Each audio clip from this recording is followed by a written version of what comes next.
투자계에서는 의사결정을 할 때 있어서 작은 것 때문에 큰 걸 놓치면 안 돼요. 상승 초반기, 특히나 바닥이라는 확신이 있으면은 그 정도 작은 것들은 좀 무시하고 큰 걸 좀 볼 줄 알아야 됩니다.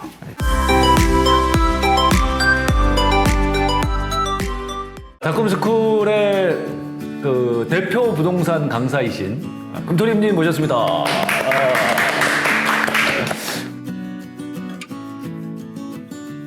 금토리님 표정이 좀 굳었는데.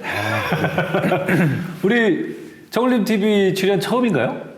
네, 선생님 처음 출연했습니다. 아, 그동안 한 번도 안 했어? 네네. 왜 그랬지? 안 불러주신 것 같은데요? 왜 안 했지? 글쎄요. 나름 서운해하고 있었는데. 난 한두 번 나온 거라고 생각을 했을까? 네네. 자주 만나니까 그랬나 봐요. 네네. 잘 나오셨고, 요즘 이슈가 되는 이야기들 몇 가지 나눠봅시다. 네, 선생님. 일단 요즘에 다주택자들이 많이 힘들어합니다. 주변에 다주택자분들, 투자하시는 분들 그 동향 좀 알려주세요. 뭐라고 얘기들 하시나요? 이제 제가 투자를 시작한 지 한 8년 정도 됐습니다만 지금 그때부터 함께 오던 저희 동기들도 지금 매우 힘든 시기를 잘 견뎌내고 있습니다. 이렇게 힘든 시기가 있는 이후에는 반드시 큰 기회가 오기 때문에 그 마음으로 꿋꿋이 버티면서 대응하면서 일단 견디는 게 지금으로서 제일 필요한 것 같습니다.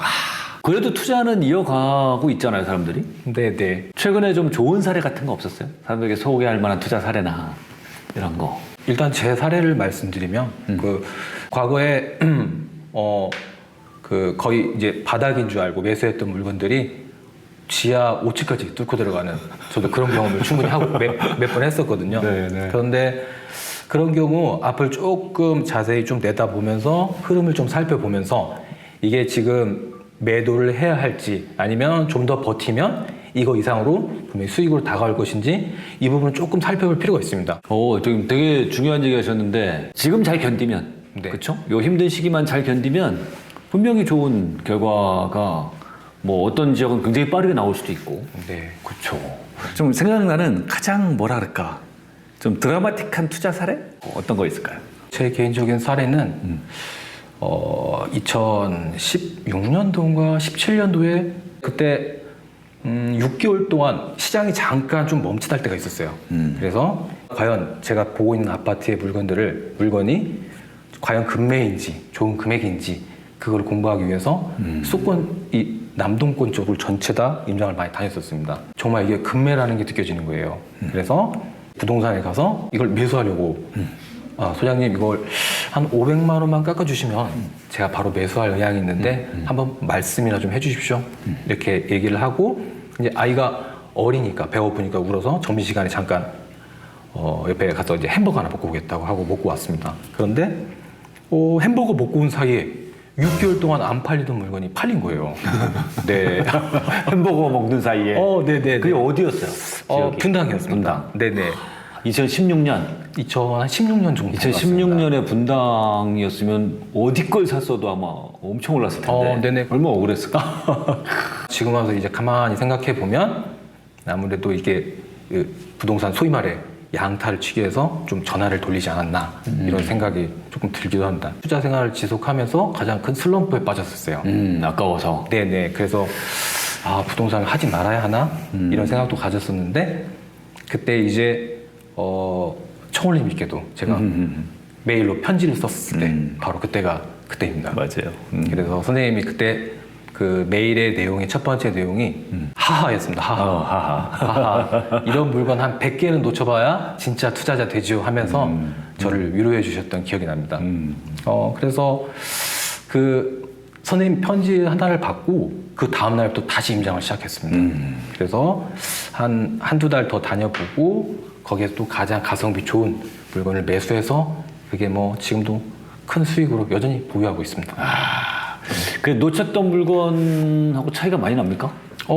네네. 그 놓쳤던 물건은 확실하게 한 3천만 원 가까이는 저평가했습니다. 근데 어쨌든 그래도 그 뒤에 몇 억 벌었잖아요. 지금 금토리님이 굉장히 중요한 사례를 하나 얘기했어요. 뭐냐면, 그러니까 한마디로 얘기하면 이거죠. 그러니까 투자계에서는 의사결정을 할 때 있어서 작은 것 때문에 큰 걸 놓치면 안 돼요.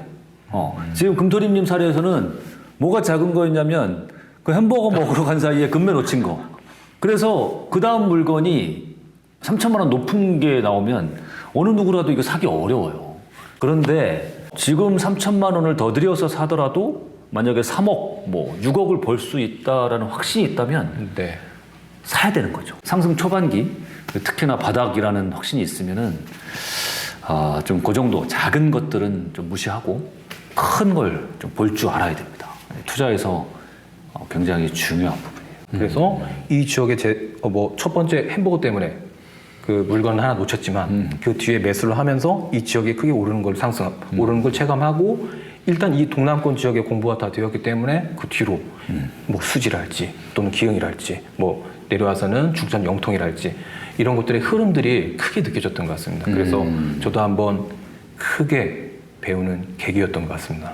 오히려 전화위복이 된 거네. 네, 저는 지금 그게 그때 아마 제가 그냥 주저앉았더라면 지금 뭐 과거하고는 크게 다른 삶을 살고 있는 제 모습은 없었을 거라고 봅니다. 네. 그래서 여러분도 투자하면서 부동산이든 주식이든 하다 보면 초기 때 당연히 실패 사례가 많이 생깁니다. 네. 그런데 비싼 이제 수업료 냈다고 생각하고 거기서 이제 포기하면 안 돼. 한 번 다쳤다고 역시 부동산은 아니야. 역시 주식은 안 돼. 그냥 일로만 벌어야 돼. 그러면 영원히 노동의 굴레에서 벗어날 수가 없습니다. 그렇죠? 네. 현명하게 잘 선택하면 좋을 것 같아. 네.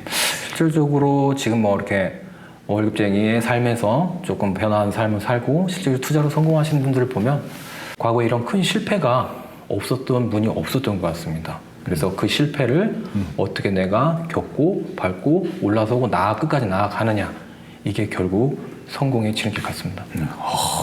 고민이라든지 그런 거 좀 듣고 답변해주고 많이 그러실 것 같은데 자산이 이 정도인데 대출은 얼마나 받는 게 좋습니까? 대출은 뭐라고 답변해요? 그런 정답은 어떻게 보면은 조금은 경우에 따라서 많이 다르다고 생각하거든요. 그래서 저는 실질적으로 월 벌어들인 소득 대비 그 다음에 저축할 수 있는 금액 이걸 먼저 나눠야 한다고 봅니다. 내가 적용 가능한 금액이 대출 가능한 금액이 어느 정도다 이걸 먼저 살펴본 다음에 해당되는 물건 중에서 가장 내 생활권과 적당한 곳 또는 그 안에서 가장 가치가 좋고 뭐 입지가 좋은 곳 이런 걸 선택을 해야 한다고 봅니다. 굉장히 답변을 굉장히 친절하고 착하게 하시네. 저는 그렇게 답변 안 하거든. 네네. 저는 딱 보고 어떤 물건이 딱 보고 괜찮다. 네. 그럼 풀로 땡겨야 됩니다. 땡길 때 땡겨야 돼요. 저 실제로 그렇게 답변 드린 적도 있어요. 네네. 시기적으로 봐서 제가 정말 좋은 시기라고 생각하고 네. 금리도 낮고 네. 경우에 따라서는 정말 시기가 시기이고 지금 좀 배팅을 해야 될 타이밍이 있잖아. 네. 그렇죠. 그리고 물건도 그냥 웬만큼 괜찮다. 저 사람도 또 웬만큼 또 벌이도 된다. 네. 싶으면 뭐 풀로 땡기라고 그렇게 답변 드리는 적도 꽤 있어요. 네. 그래서 이제 정말 크게 버신 케이스들도 있었죠. 하여튼 그렇기도 하고 아니면 좀 물건 별로고 이분이 아직 투자할 때가 안 된 것 같다. 네. 왠지 그 자세라든지 어떤 지식이라든지 이런 게 너무 없다라고 판단될 때도 있죠. 네. 그럴 때는 아서라 하지 말고 일이나 좀 열심히 하다가 네. 뭐 그렇게 답변하기도 하고 그런 것 같습니다. 그 답변에는 뭐라고 드려요? 투자를 먼저 하는 게 좋을까요? 내 집 마련 먼저 하는 게 좋을까요? 그럼 보통 뭐라고 답변하는 편이에요? 처음에 이렇게 많은 이렇게 투자 경험들을 나눌 때 그거는 이제 제 사례를 먼저 말씀드리면서 뭐 투자가 먼저 우선돼야 한다 이런 식으로 약간 말씀드렸습니다. 그런데 투자가 우선돼야 한다는 것은 어떻게 보면 조금 험난한 길을 좀 가는 거거든요. 그래서 지금은 오히려 과거의 저를 얘기를 해드리면서 저도 마찬가지로 투자의 길을 먼저 걸을 때 저한테 질문을 되게 많이 했습니다. 네가 계속 지속할 수 있는 사람이야? 네가 고난과 역경을 만났을 때 넘어갈 수 있는 사람이야? 하면서 저를 계속 잘 지켜봤던 것 같아요. 그래서 한 6개월 정도 지켜보고 나니까 내가 끝까지 갈 수도 있겠구나 그런 조금 확신이 생기고 난 다음에 투자가 먼저다 이렇게 확신을 가졌던 것 같습니다. 그래서 지금 말씀드리는 것도 일단 제 생각은 약간 투자 쪽으로 투자자이기 때문에 그런 쪽으로 먼저 말씀을 드리지만 결론적으로 답은 자신에게 있으니 자신한테 질문을 좀 해보시고 한 뭐 3개월이면 3개월, 뭐 6개월이면 6개월 조금 내가 끝까지 할 수 있는 사람인지 좀 보시라고 말씀을 드립니다.